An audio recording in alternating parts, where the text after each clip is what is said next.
ಕರ್ನಾಟಕ ರಾಜ್ಯದ ಎಲ್ಲ ಜನತೆಗೆ 21ನೇ ವರ್ಷದ ರಾಜ್ಯೋತ್ಸವ ಸಂದರ್ಭದಲ್ಲಿ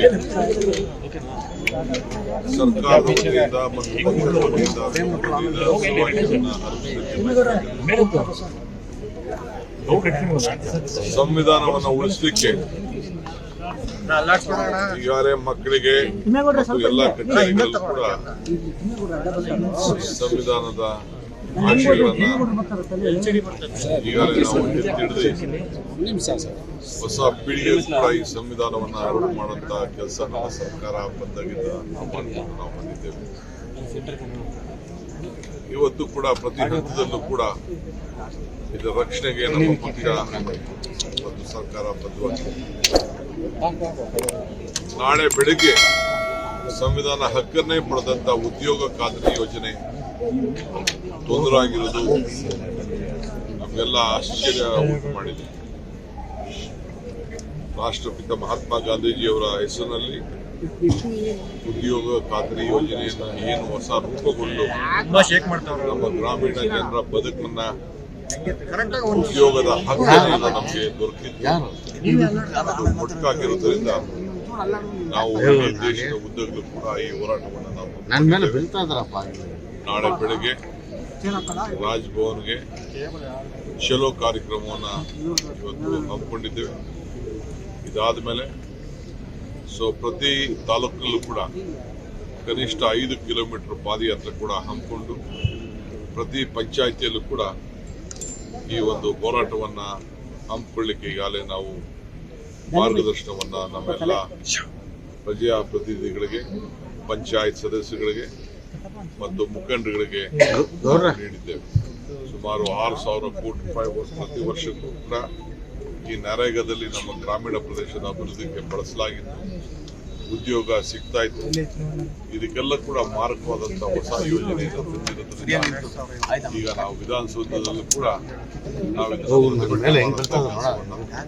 ಮತ್ತು ನಮ್ಮ ನಿರ್ಣಯವನ್ನು ಮಾಡುವಂತಹ ಕಾರ್ಯಕ್ರಮಕ್ಕೆ ಈಗಾಗಲೇ ನಾವು ಸಜ್ಜಾಗಿದ್ದೇವೆ.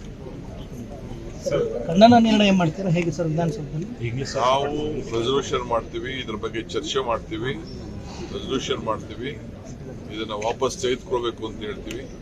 ಯಾವ ರೀತಿ ರೈತರ ವಿಚಾರದಲ್ಲಿ ಕಾಯ್ದೆ ತಂದಿದ್ರು, ಯಾವ ವಾಪಸ್ ತೆಗೆದುಕೊಂಡ್ರು ಆ ರೀತಿ ತಗೊಳ್ಳೋವರೆಗೂ ಕೂಡ ಈ ಹೋರಾಟವನ್ನು ಮುಂದುವರಿಸ್ತೀವಿ. ಎಷ್ಟು ಜನ ಸೇರ್ಬೋದು ಸರ್?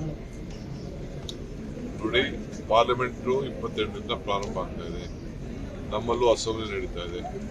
ಆದರೂ ರಾಜಭವನ್ಗೆ ನಾವು ಚಲೋ ಕಾರ್ಯಕ್ರಮವನ್ನು ಹಮ್ಮಿಕೊಂಡಿದ್ದೇವೆ.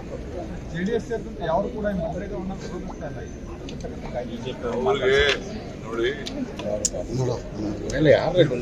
ಬಿಜೆಪಿ ರಾಜ್ಯಗಳಿದೆಯಲ್ಲ, ಇದ್ರ ಬಗ್ಗೆ ಎಲ್ಲೂ ಮಾತಾಡ್ತಾರೆ.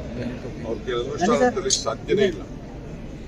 ನಾನೊಬ್ಬ ಗ್ರಾಮೀಣ ಪ್ರದೇಶದ ಒಬ್ಬ ಶಾಸಕನಾಗಿದ್ಕೊಂಡು ನಾನು ಹೇಳ್ತಾ ಇದ್ದೇನೆ, ಇದು ಸಾಧ್ಯ ಇಲ್ಲ. ಯಾವ ಸರ್ಕಾರ ಕೂಡ ಸರ್ಕಾರಗಳನ್ನ ಕೇಳದೆ ಈ ತೀರ್ಮಾನವನ್ನು ಮಾಡಿದ್ದಾರೆ. ಇದಕ್ಕೆ ಯಾರು ಒದಗಿಸ್ಕೊಡೋರು? ಈಗ ಬಜೆಟ್ ಅಲ್ಲಿ ಒದಗಿಸ್ಕೊಡ್ಲಿ ಅವರು. ನಮ್ಮ ಯಾವ ಸರ್ಕಾರ ಕೂಡ ಇದನ್ನ ಒದಗಿಸ್ಕೊಡ್ಲಿಕ್ಕೆ, ಯಾಕೆಂದ್ರೆ ಹಕ್ಕಿತ್ತು 90% ನೇರವಾಗಿ ಯಾರಿಗಾರು ಉದ್ಯೋಗ ಬೇಕು ಅಂತಂದ್ರೆ ಉದ್ಯೋಗದ ಕಾರ್ಡನ್ನ ಯಾರು ಇಟ್ಕೊಂಡಿದ್ರು ಅವ್ರಿಗೆಲ್ಲರೂ ಕೂಡ ಕೊಡಬೇಕಾಗಿತ್ತು. ಕೆಲವು ನಾಯಕರುಗಳು ಚರ್ಚೆಗೆ ಬರ್ತೀವಿ ಅಂತ ಹೇಳಿದ್ದಾರೆ. ಬರ್ರಿ, ಅಸೆಂಬ್ಲಿಲೇ ನಾವು ಅದಕ್ಕೆಲ್ಲ ಚರ್ಚೆಗೆ ಉತ್ತರವನ್ನು ಕೊಡ್ಲಿಕ್ಕೆ ನಾವು ಸಿದ್ಧವಾಗಿದ್ದೇವೆ. 2028ಕ್ಕೆ ಮುಖ್ಯಮಂತ್ರಿ ಆಗ್ತೀನಿ ಅಂತ ಕುಮಾರಸ್ವಾಮಿ ಅವರು ಹೇಳ್ತಿದ್ದಾರೆ. ನಮ್ಮ ಈ ಒಳ್ಳೆ ದಿನ ಯಾಕೆ ಅಂತ ಒಂದು ಅಶುಭವಾದ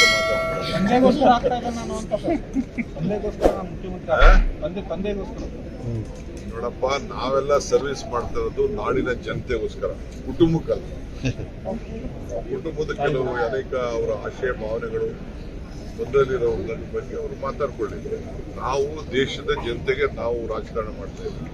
ಕುಟುಂಬಕ್ಕೆ ಲಕ್ಷಾಂತರ ಜನರನ್ನ ಸೇರಿಸಿ ಕಾಂಗ್ರೆಸ್ ನಮ್ಮನ್ನ ನೆನೆಸ್ಕೊಳ್ಳಿಲ್ಲ ಅಂದ್ರೆ ಅವ್ರಿಗೆ ಶಕ್ತಿ ಬರೋದಿಲ್ಲ, ಜೀವ ಬರೋದಿಲ್ಲ, ಧೈರ್ಯ ಬರೋದಿಲ್ಲ. ಅದಕ್ಕೆ ನಾವು ನೆನೆಸ್ಕೊಳ್ತೇವೆ. ಲೇಟೆಸ್ಟ್ ಹಾಗೂ ಇಂಟ್ರೆಸ್ಟಿಂಗ್ ಸುದ್ದಿಗಳಿಗಾಗಿ ಬಾಸ್ ಟಿವಿ ಕನ್ನಡ ಚಾನೆಲ್ನ ಸಬ್ಸ್ಕ್ರೈಬ್ ಮಾಡಿ. ಹಾಗೆಯೇ ಬೆಲ್ ಐಕಾನ್ ಪ್ರೆಸ್ ಮಾಡಿ. ಇದರ ಜೊತೆಗೆ ಫೇಸ್ಬುಕ್, ಇನ್ಸ್ಟಾಗ್ರಾಮ್, ಎಕ್ಸ್ ನಲ್ಲೂ ಮಿಸ್ ಮಾಡದೆ ಫಾಲೋ ಮಾಡಿ.